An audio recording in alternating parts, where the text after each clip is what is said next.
Tajuk utama 13 Disember 27 Rabiul Akhir, bapa tikam bayi disyaki masalah mental.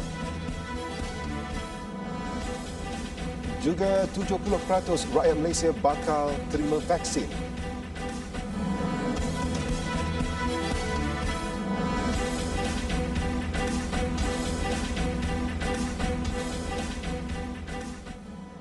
Bismillahirrahmanirrahim. Assalamualaikum warahmatullahi wabarakatuh. Berita Al-Hijrah malam ini bersama saya Wan Kamaruddin Wan Ibrahim. Seorang kanak-kanak lelaki mati lemas di Sungai Kampung Kuala Temonyong, Langkawi. Menurut Ketua Polis Langkawi, Superintendent Muhammad Iqbal Ibrahim, dalam kejadian kira-kira jam 4 petang Sabtu, mangsa Muhammad Alif Amin Cik D, 8 tahun, sedang mandi di sungai itu bersama kembar dan rakannya. Katanya sebaik menerima laporan, pihak polis telah menghubungi pasukan bomba dan penyelamat. Sejurus tiba di lokasi, mayat pelajar sebuah sekolah di Pekan Temonyong itu telah berada di tebing.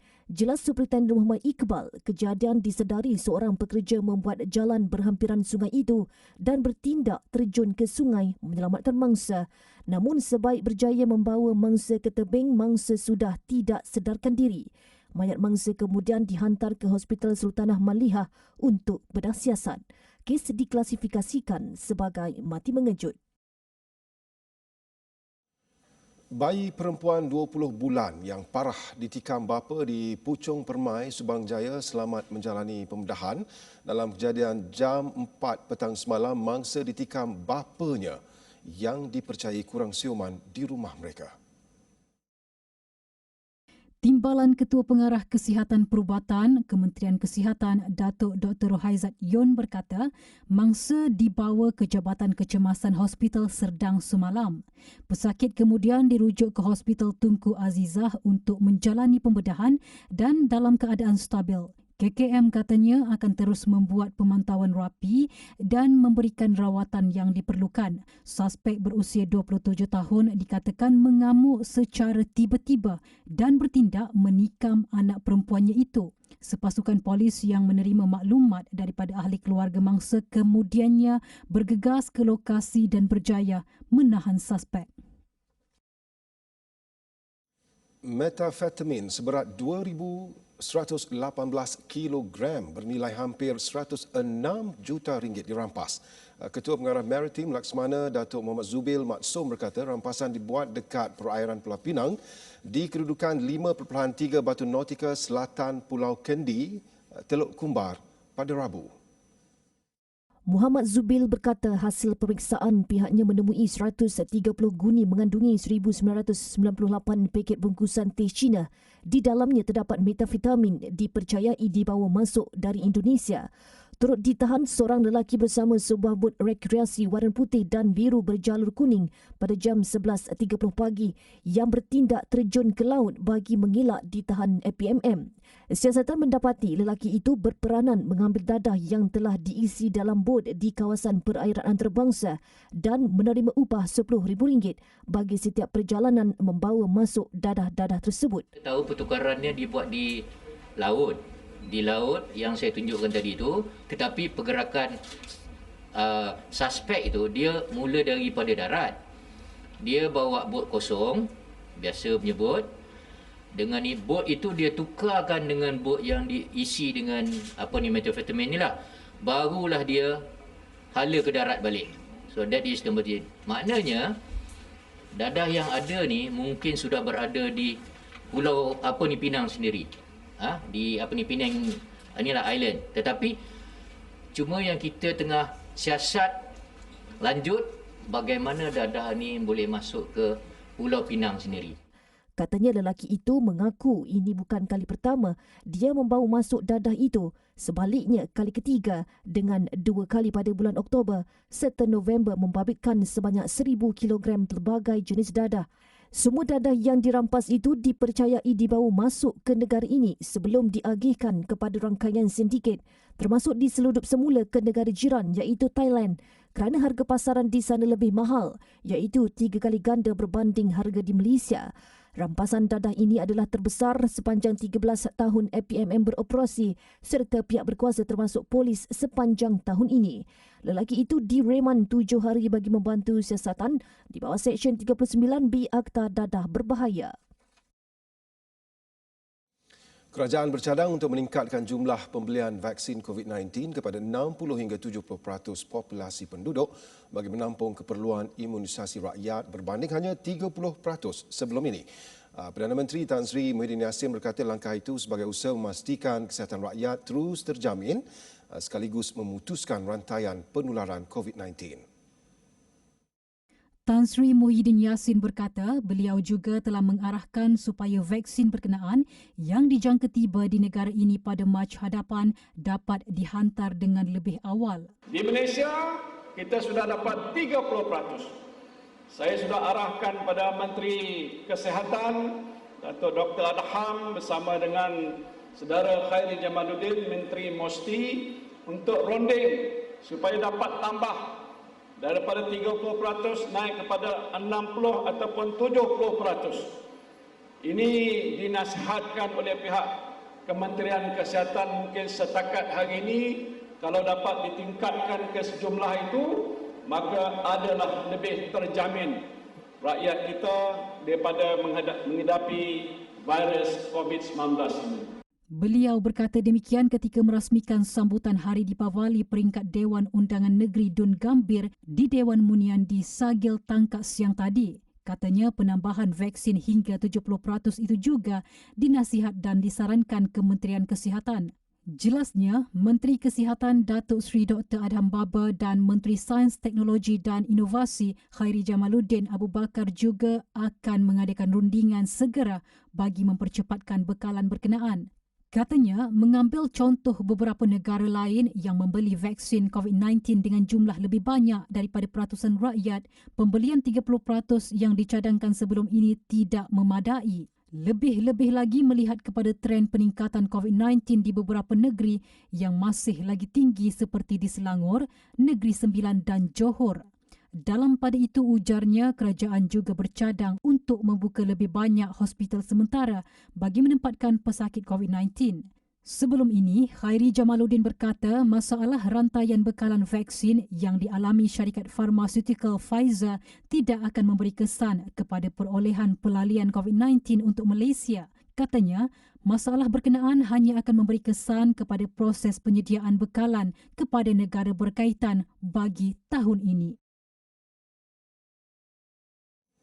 Peru terpaksa menghentikan sementara waktu percubaan vaksin COVID-19 Sinopharm dari China selepas salah seorang sukarelawan yang melakukan ujian vaksin berkenaan mengalami masalah neurologi. Institut Kesihatan Nasional memaklumkan individu terbabit mengalami masalah untuk menggerakkan tangan dan kakinya di mana simptom itu sama seperti sindrom Guillain-Barré. Bagaimanapun, Kementerian Kesihatan Peru berkata perkara itu masih dalam siasatan sama ada simptom tersebut berpunca daripada vaksin berkenaan atau tidak. Syarikat Sinopharm telah menjalankan ujian klinikal vaksin tersebut kepada sekitar 12,000 orang di Peru dan ujian fasa pertama itu dijangka akan berakhir beberapa hari lagi. Sekiranya berjaya, kerajaan Peru akan membeli sehingga 20 juta dos untuk diberikan kepada 2/3 rakyatnya.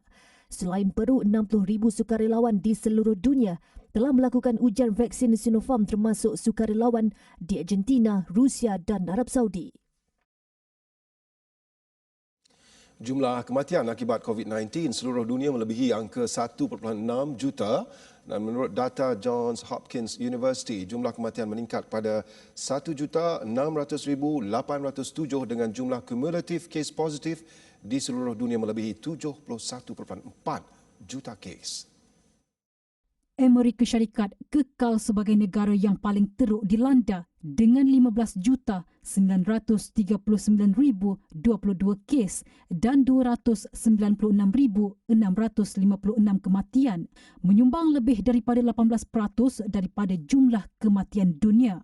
Brazil mencatat 180,437 kematian dan India mempunyai kematian ketiga terbesar di dunia sebanyak 142,628 dan jumlah kes kedua terbesar melebihi 9.8 juta. Negara-negara lain dengan lebih 50,000 kematian juga termasuk Mexico, Britain, Itali, Perancis dan Iran. Kematian akibat COVID-19 global mencapai jumlah 1 juta pada 28 September lalu dan sejak itu meningkat pada kadar yang lebih cepat daripada sebelumnya.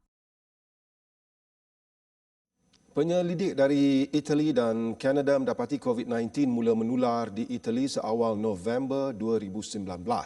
Itu 3 bulan sebelum kes pertama dilaporkan negara itu. Dan ia berdasarkan penyelidikan diterbitkan Pusat Kawalan Penyakit dan Pencegahan Amerika Syarikat yang mendapati seorang budak lelaki berusia 4 tahun di Milan disahkan positif COVID-19 menerusi ujian calitan dilakukan pada awal Disember 2019.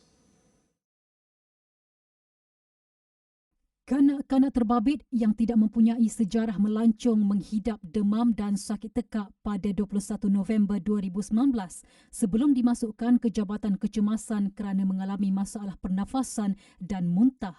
Pada 1 Disember, kanak-kanak berkenaan seperti mengalami demam campak tetapi ujian calitan menunjukkan sebaliknya. In reality, when you go back and you find the presence of the RNA, the genome of the virus, then you can conclude that those symptoms are also those of COVID-19. Therefore, the conclusion is there was one case of COVID-19 a year ago. This child started having symptoms on the 21st of November, which means that, assuming there is an incubation period of 3 to 4 days, sometime around the middle of November, he was infected by someone, and we don't know. Penyelidikan itu menjelaskan penemuan berkenaan sesuai dengan bukti lain ditemui ketika peringkat awal COVID-19 menular di Eropah sehingga musim gugur berakhir pada tahun lalu. Itali adalah antara negara di Eropah yang pertama melaporkan kes COVID-19 pada akhir Februari 2020. Kasih tidak pernah berkurang.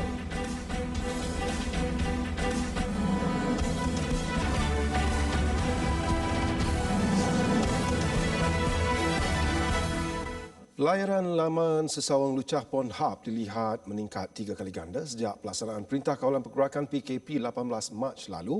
Menurut penolong pengarah kanan bahagian pembangunan keluarga, sosial dan komuniti JAKIM, Dr. Muhammad Izwan Muhammad Yusof, peningkatan tersebut mungkin berlaku berikutan perintah berkurung atau lockdown dalam tempoh yang lama, menyebabkan masyarakat buntu mencari aktiviti berfaedah.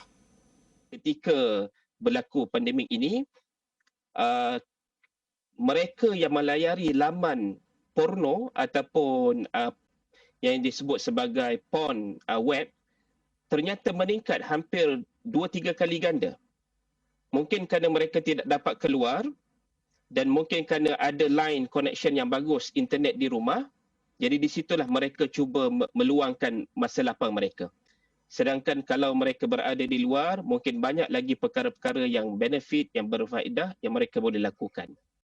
Tambahnya, seseorang yang berada dalam satu tempat terkurung buat sekian lama akan memberikan kesan kepada psikologi, emosi dan kesihatan mental sehingga tekad melakukan apa sahaja yang boleh memberi kepuasan kepada nafsu.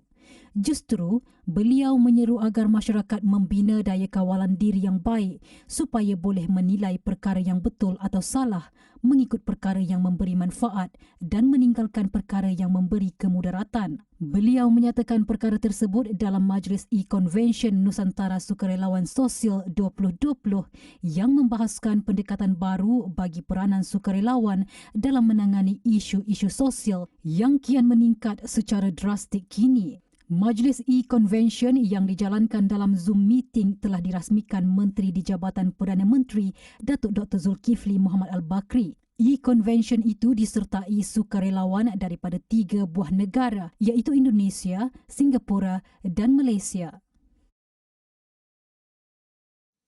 Mendidik dan membesarkan anak istimewa bukan mudah. Amanah itu perlu ditatang dan dijaga dengan penuh perhatian. Itulah tanggungjawab yang perlu dipikul pasangan Cik Lee Mak Arsyad dan Siti Wahida Abdul Aziz yang perlu membesarkan 3 anak syurga. Ketiga-tiga anak lelaki pasangan suami isteri yang tinggal di Kampung Tanjung Lengkung Rantau Panjang ini menghidap penyakit lebihan cecair dalam otak atau hydrocephalus. Menurut Siti Wahida, ketiga-tiga anaknya Muhammad Saiful Ashraf 13 tahun, Muhammad Taufik Iqbal 10 tahun dan Muhammad Al-Wafi 6 tahun menderita penyakit tersebut sejak dilahirkan. Katanya Muhammad Saiful Ashraf dan Muhammad Al-Wafi hanya mampu terlentang dan meniarap, manakala Muhammad Taufik Iqbal boleh duduk sejak sebulan yang lalu. Siti Wahida berkata ketiga-tiga anak syurga itu juga tidak boleh bercakap dan dia perlu menguruskan segala keperluan walaupun sering mengalami sakit tulang belakang. Sakit tu memanglah sakit, tapi nak macam mana kan, kita terpaksa lah buat semua. Kalau masa suami tak ada, macam nak uruskan ketiga-tiga ni? Semua kalau tiba-tiba nak tukar pampers ke, macam nak buat sendiri? Buat sendiri semua. Semua saya buat ni. Memahami tanggungjawab suami yang perlu bekerja, setiap hari dia memikul tanggungjawab mendukung dan mengangkat anak-anaknya untuk dimandi dan dibersihkan. Sementara itu, menurut Cik Lee, anak-anaknya perlu mendapat rawatan susulan di hospital setiap 3 ke 4 kali sebulan. Dengan pendapatan bekerja kilang dan tidak mempunyai kereta, Cik Lee berkata dia terpaksa menyewa teksi setiap kali perlu membawa anak-anak ke hospital. Dulu masa anak saya sebelum dulu memang saya kesusahan, saya kenderaan anak, saya pergi Ipoh buat rawatlah anak saya ke Ipoh, saya sewa teksi sekali pergi 200 tinggal balik. Tu saya pergi kat rawatan kat TP sekali pergi sewa teksi kat 100 sebulan sehari. Tu saya buat rawatan kat Selama. Saya sewa teksi kat 90. Pasal tu saya kenderaan saya tak ada. Saya ada fikir payah tak ada kenderaan. Hari ini, TV Al-Hijrah ke rumah anak-anak syurga ini bersama Ahli Dewan Undangan Negeri Adun Selama, Muhammad Akmal Kamarudin dan Wakil My Fund Action bagi memberi sumbangan. Menurut Muhammad Akmal, beliau telah memohon Jabatan Kebajikan Masyarakat JKM menaikkan bantuan bulanan untuk anak-anak terbabit dari RM350 sebulan ke RM500 sebulan selain bantuan susu dan lampin pakai buang. InsyaAllah bermula bulan hadapan, setiap seorang akan dapat RM500 menjadikan RM1,500 keluarga ini akan dapat daripada pihak kerajaan melalui Jabatan Kebajikan, insyaAllah. Ujar Akmal, pihaknya juga akan membantu membeli kerusi roda jenis troli bagi membantu Muhammad Taufik Iqbal berlatih berjalan. Penasihat My Fund Action Perak, Ahmad Umair Zulkifli berkata, pertubuhan bukan kerajaan NGO itu akan membantu menyalurkan bekalan makanan bagi meringankan beban keluarga terbabit.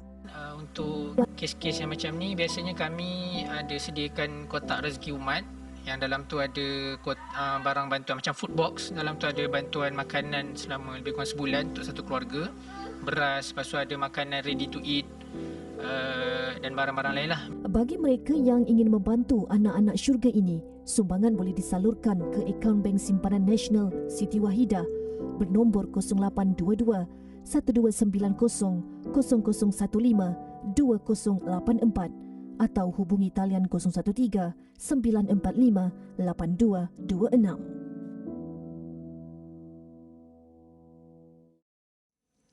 Kejadian 22 November lalu meninggalkan kesan yang amat mendalam buat Hazirah Musa, 46, dari kampung Kuala Lanjut, Alor dengan sekelip mata kehilangan tonggak keluarga. Suami tersayang Muhammad Tajuddin Yop, 49 tahun, keluar untuk mencari pendapatan lebih dengan menjala ikan di kawasan sawah di kampung Gulau. Maut di tempat kejadian selepas dipanah petir. Hazirah yang tidak bekerja kini terpaksa menguruskan 6 anaknya di mana 5 daripada mereka masih bersekolah. Jelasnya arwah suaminya sebelum ini bekerja sebagai penyelia di Jabatan Pengairan Saliran JPS Alor yang menjadi tunjang keluarga. Namun setelah ketiadaan suami, segala tanggungjawab itu dipikul Hazirah dan anak sulungnya yang berusia 21 tahun yang kini bekerja di kilang kayu.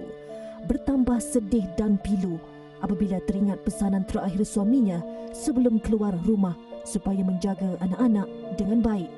Dia tidak menyangka itu adalah ingatan terakhir arwah suaminya sebelum ditemui orang kampung terbaring di dalam petak sawah. Rasa sedih lah. Sedih lah. Tak nak apa. Sedih. Dia kata dia jaga anak-anak tu lah. Jaga anak. Pasti dia keluar macam tu. Dia keluar. Pukul 3 dah. Sudah semayang, makan. Tu dia kata. Dia keluar. Ini. Cari ikan tu. Hazirah kini menjual ikan pekasam untuk dijadikan sumber kewangan keluarga bagi membiayai persekolahan anak-anaknya. Prihatin dengan kejadian serta nasib yang dilalui keluarga Hazirah, Polis Kota Star hadir ke rumah keluarga malang ini sambil menghulurkan sedikit sumbangan. Sumbangan disampaikan Ketua Polis daerah tersebut, Asisten Komisioner Ahmad Syukri Mat Akhir, melalui program Bonet MPV bagi membantu mereka yang terjejas akibat COVID-19 serta keluarga yang ditimpa bencana. Untuk menyantuni ataupun mendekati masyarakat-masyarakat yang tidak bernasib baik. Golongan-golongan seperti OKU, golongan-golongan yang terjejas kerana apa yang berlaku ini. Dan itulah sedikit sebanyak kami menyumbang kepada masyarakat. Tidak banyak, tetapi sebagai tanda kami prihatin terhadap nasib yang menimpa masyarakat.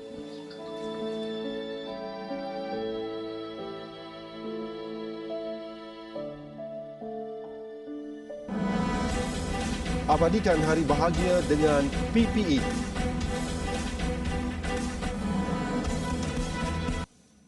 Syarikat pengeluar produk penggalak susu BIMAM tawarkan konsultasi berterusan secara percuma kepada bakal ibu dan ibu yang baru bersalin melalui proses penyusuan badan dengan baik.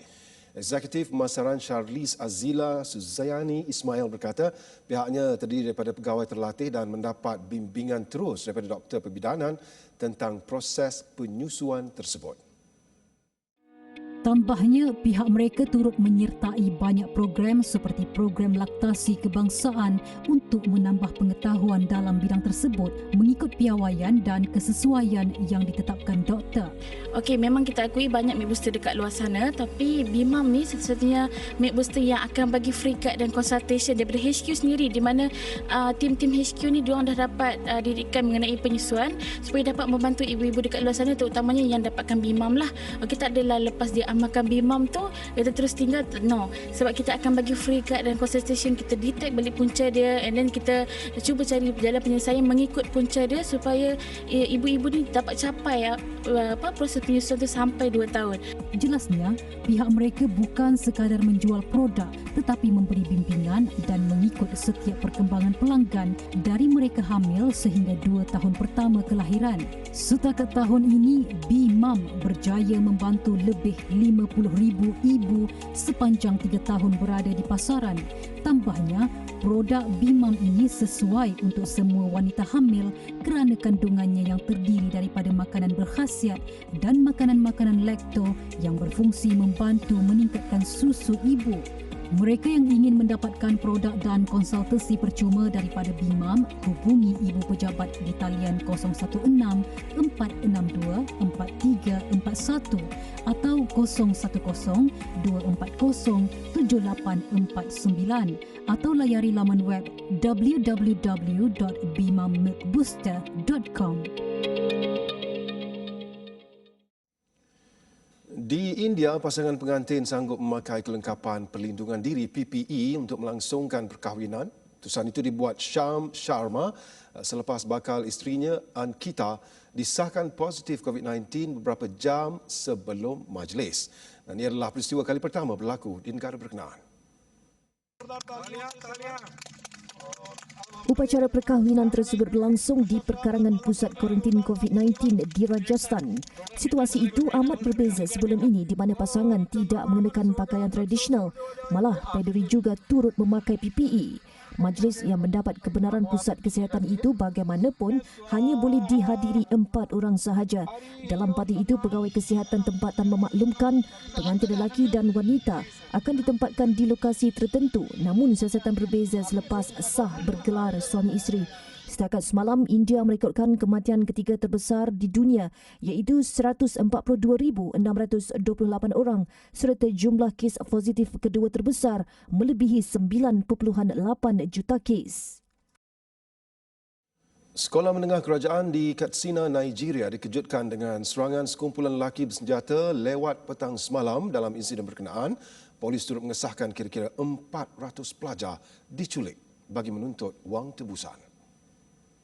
Jurucakap Polis Negeri Isa Gambo berkata penyerang yang menunggang motosikal itu bertindak melepaskan tembakan bertalu-talu dan cuba memasuki kawasan sekolah.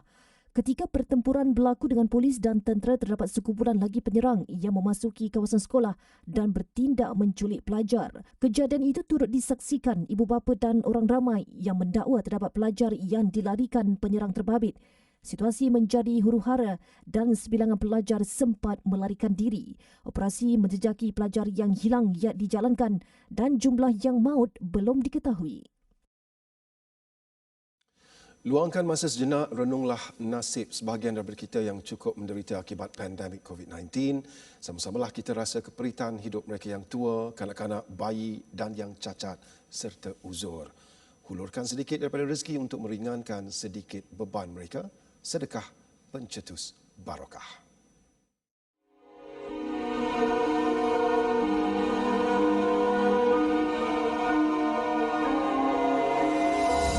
Malaysian Relief Agency MRA. Malaysian Relief Agency MRA. Sama Malaysian Relief Agency MRA. Kinabalu. Malaysian Relief Agency MRA. Malaysian Relief Agency MRA Sabah merayu orang ramai untuk menyumbang menerusi tabung kecemasan OPS COVID-19 2.0 bagi meringankan beban mereka yang terjejas akibat pandemik itu.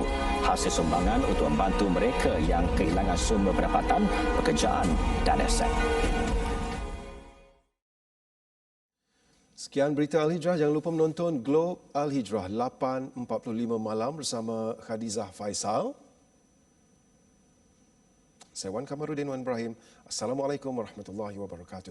Assalamualaikum.